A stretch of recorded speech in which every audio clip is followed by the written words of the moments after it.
I don't want to give people the impression that, I'm just somebody you can talk to anyhow and I'm just insecure. No.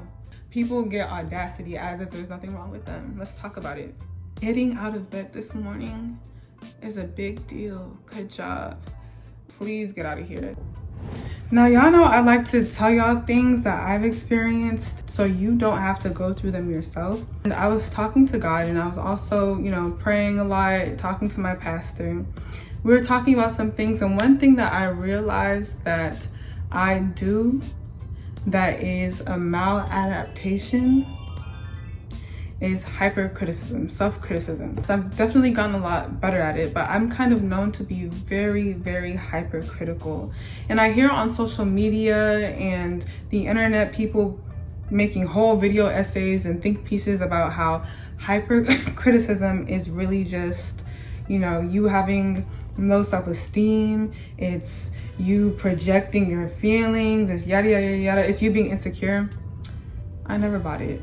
The way I thought, hypercriticism, self-criticism is the only way to get better at something. It's the only way that you can evaluate yourself honestly, emphasize the things that are wrong with you so you can fix them so that they won't be wrong with you anymore. Like, you feel what I'm saying? In my head, that was the beauty of being hypercritical. But of course, talking to people, venting to friends about different things in my life, they've all clocked to the fact that I was hypercritical, and everybody has tried to get me to change it, but I never listened to anybody. Why did I never listen to anybody? Because I honestly believe that most people do not have the ability, or actually they have the ability, they just don't want to. But most people don't give honest evaluations of themselves. In other words, most people think they are better than they are. And if you really watch people, if you watch the way people talk and act, it's very easy to see that most people are just not, it's almost like people don't really have an accurate self-review of themselves. They go into the world thinking that they are far more qualified, better looking, etc., than they actually are. And in an effort to not be one of those people, I've made it a habit for as long as I know. I guess I didn't even realize I was doing it because I think I've been this way my whole life. Like, I basically rip myself apart continuously, trying to poke at the things that are wrong with me, because I don't want things to be wrong with me. Obviously, everybody has things wrong with them, but I don't want things to be wrong with me. That is my way of improvement. Now, let me tell you when I realized that this was a bad thing.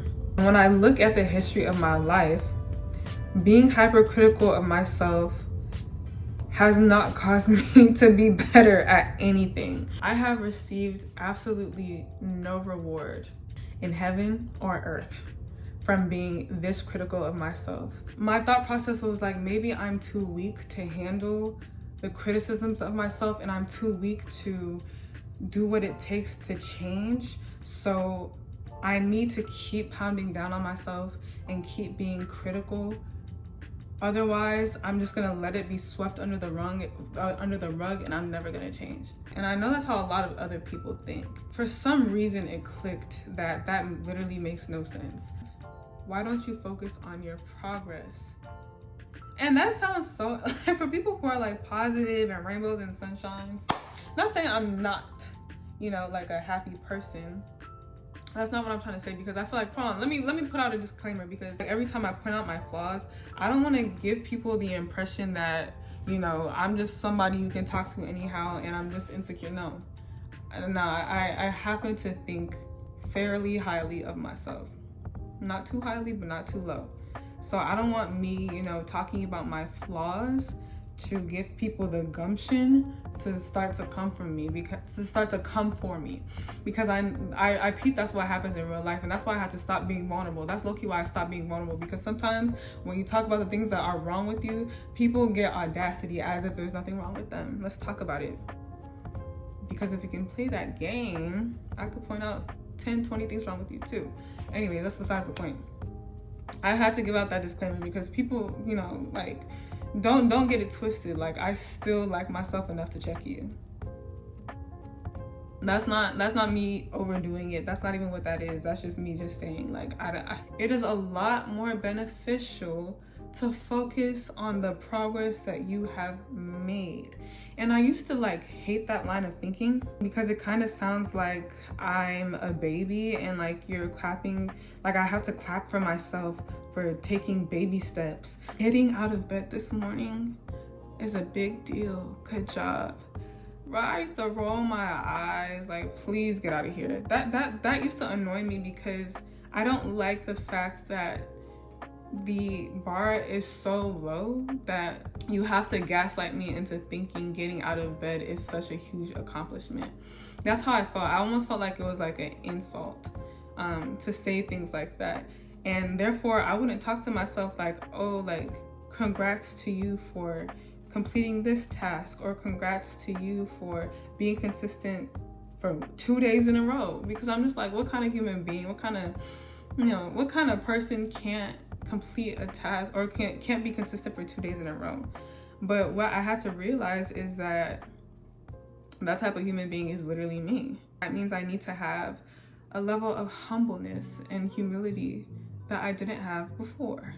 Humility is really a lost art. Like, honestly, the way people talk about themselves these days, we're encouraged to speak like we're better than everybody. I guess that's a way of gassing yourself. That's the way of making sure that you let people know you're that girl, that guy.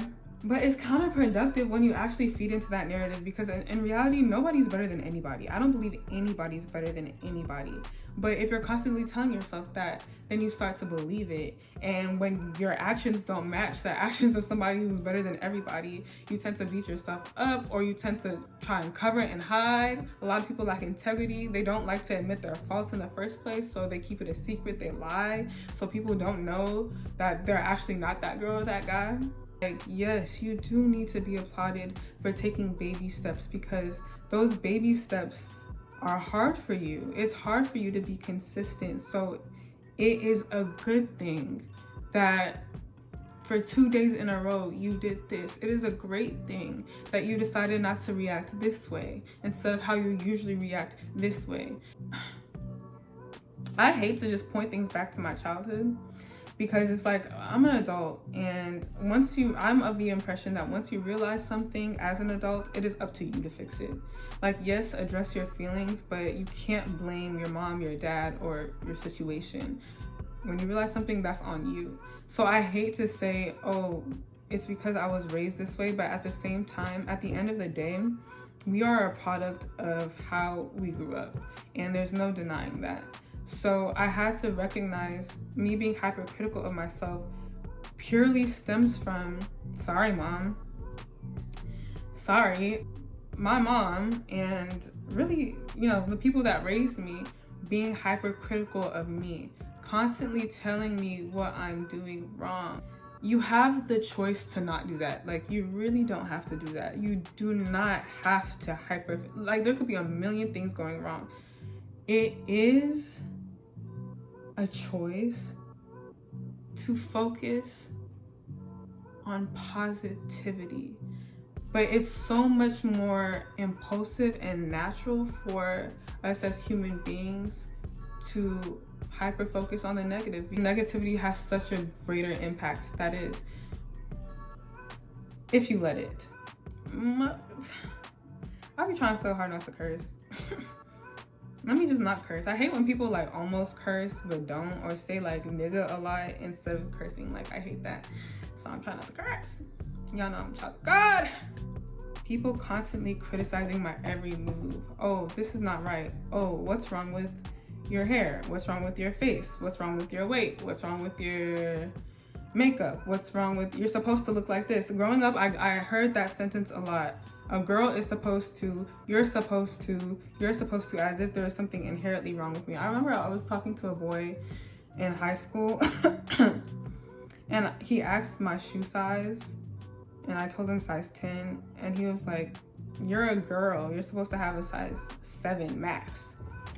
Imagine constantly hearing it, inside your home, where you're supposed to be celebrated for making progress. That's how you build self-esteem, by celebrating the small promises, the small progress that you make, That's how you build self-esteem. It's not by constantly picking at the things that you are doing wrong. So when you're hearing that inside the home and you're hearing it outside the home, of course you're gonna be hypercritical of yourself. Like, why wouldn't you be?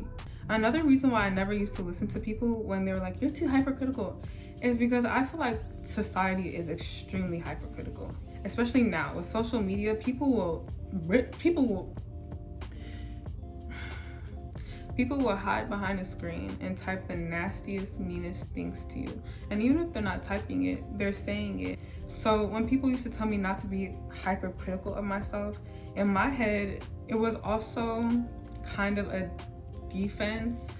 It was like a defense mechanism. If I were to catch all the things wrong with me first and conceal them or change them, then when I present myself to the world, they would have less to say. And that's the thing. There's no way that you can fix your hypercriticalness. Value what other people think about you, especially if it's superficial. I feel like that's the only antidote. The only antidote is to just stop caring, because I'm not gonna lie, like, people will judge you. People are always like, oh, nobody's worried about you.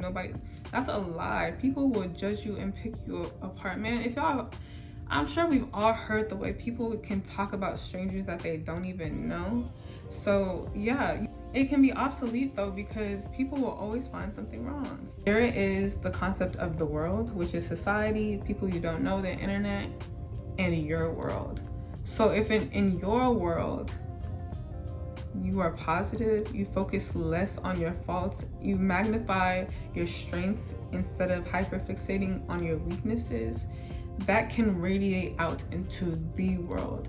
And even if it doesn't, and people bash you for your high sense of self, then it doesn't matter, because they're not a part of your world. See, I don't know, I feel like I'm a philosopher. We're here. I hope I helped you. I hope I helped you with tips, humility, acknowledgement, and like not caring less, because hypercriticism is a trauma response, and that is not the most effective way to improve. Positive progression. Bye.